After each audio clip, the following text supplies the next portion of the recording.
And we're on. So the first question I want to ask you guys, it's so hard to like nail like the 60s and 70s sound and stuff like that. And it seems like you do it you know what I'm trying to say? Thank you. How did you guys develop your style? And just kind of tell me a little bit, like how'd you meet? All of a sudden this is turning into like When Harry Met Sally, like one of those. It was a Chinese restaurant. Sorry. Well, I don't think we were ever going for like a throwback retro sound. I think a lot of it actually happened on accident, kind of. I mean, like, definitely I think with the single, that was something that, it was pretty lo-fi. The way we kind of came about it was really just like, most of it being recorded in my bedroom, and I think it just had this kind of very like lo-fi sound to it, and we didn't change any of that when we got in the studio with Brian. Like, he recorded the bass like literally just sitting on my bed, and all the percussion was just kind of like right in the room, and the piano was there. We lived in this kind of communal house with all these instruments, and there was just a like kind of Pepto-Bismol pink baby grand piano in the living room. We just recorded it right there, and the vocals are through a dictaphone because there was no microphone at the time. So like, I just listened to a CD on headphones, and it had like a little USB port to the dictaphone, and just popped it back into Pro Tools. So it ended up sounding kind of like this retro thing. Not that the tune itself does have like kind of a old school feel for sure, but I don't think we consciously wanted it to sound like, oh, this is a throwback. In fact, we were like insecure about it, and we didn't even want that track on the record. Really? Yeah, just because we were like, it's been done. It's been done so well in the 60s and 70s. Yeah. Like, way better than you could ever do it. So, but, you know, we were kind of convinced otherwise with some modern elements, hopefully, that took it to something a little different.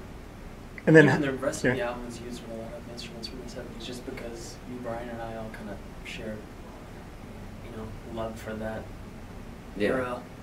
Yeah, we love more than that era of songs, which of course is a great era. I think both of us really like sonically how things were recorded then, and the instruments that were being used. They're just softer and less kind of invasive, and obviously less synthetic. Nowadays you can just press a button and you got a good chunk of a song there. Yeah. I've definitely heard songs out there, oh yeah, that's just pressing that and this amazing loop comes out. And then, but just briefly, how do you guys get together? How do we meet? We met at Ace's house, because I was going over to record with his roommate, and he asked me to play drums on some of the songs that he had, and I did, and then I came over more and more to play whatever else he needed. And you know, we also were both new to LA, kind of around the same time that we met, so he was the only human being that would drive all the way to my house to play on stuff. Like, and you live like Central Hollywood. Yeah. LA is massive. If you like, you can have a good friends that you just never see because it's an hour to see them. I'll tell you, I was in LA for the first time like 2 years ago, and it was, I would say, maybe a couple months after I had visited Japan. I had more of a culture shock being in LA than in Japan. Yeah, it was just wild. It's just a different world. It really is. Yeah, it is. So talk to me about the songwriting process, like specifically, I guess, for the two songs you played. And I mean, you don't have to tell me what they're about if it ruins any of the mystique or anything, but just in terms of how the process works for you guys. Well, those are kind of interesting because that's the first one we played is the oldest song on the album, and the last one that we played is the most recent song that was written. So This Head I Hold is like ancient, kind of like 6 years old, and Trouble Man was really in the last 2 years. And Trouble Man was originally a couple of different song ideas that were kind of put together as one. Yeah, song. Trouble Man was initially like 3 demos, and we kind of realized that they only had a 2-chord change, like a difference in them, and so we were like, oh, we can link these songs, and one of them was at half-time speed, and one of them was at like double, but we all just kind of learned how to link them together, and it became this 9-minute song. And then This Head I Hold, remember you just programmed some drums and had the melody and had the piano, and I just remember kind of coming over and playing, passing drums on it and bass, and then you kind of it was like a lot of it. Honestly, a lot of the songs on the album were kind of just very blah in terms of how they got put together. Like, it was very random. Some of them were composed, like pieces of them were composed at 1 year and then come back to another year, because the thing took like 5.5 years to record to finish, even though it's only 10 songs. Yeah. Is it weird for your oldest song to be the most, the one that's basically putting you on the map? It's got to be a little strange, right? Yeah, like, the lyrics to me are much more like, oh god, fucking this guy needs to step it up, because they're not like by any means like there's no subtlety to them.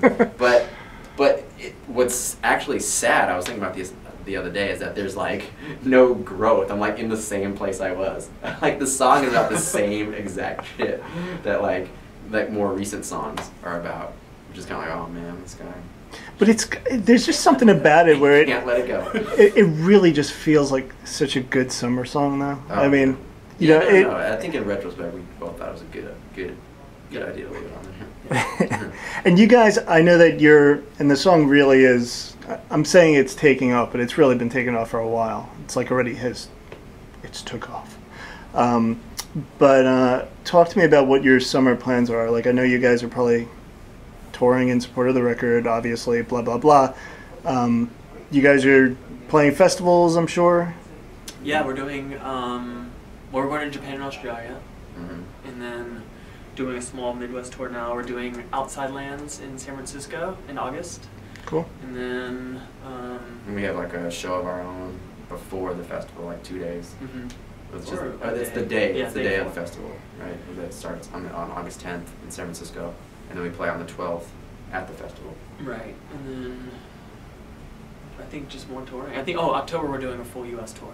Okay. So then we go back to Europe. Right? Yeah. So you basically are on the road for the better part of the next year. Okay. Yeah, for sure. Cool. And that's cool with you guys? In some ways. Make it cool. As personal relationships crumble to the ground before our eyes. Yes, it is cool. I guess just lastly, the band name was not inspired at all from Debbie Gibson's 1989 album Electric Youth, right? At all? No? That's really disappointing. No, it's like when I got the boot from high school, I went to this this camp to kind of get my grades up, which was 6 days of schooling and then 1 day off, and it was on the East Coast. It was out here, and there was a Dunkin' Donuts that they would take us to like occasionally, and I just struck up this kind of weird friendship with this older esoteric woman. And one time she said to me before I left, she was like, always remember that you are an electric guest of the universe, and just kind of remembered it. That's pretty cool. Is that like the 1,000th time you were asked how you got the band name? That was the first, actually. Was it? No, okay. Yeah, I was like, no, there's no way. My last question is the first question of everybody, right? So, all right, guys, good luck. Enjoy the summer. Thanks. Thanks.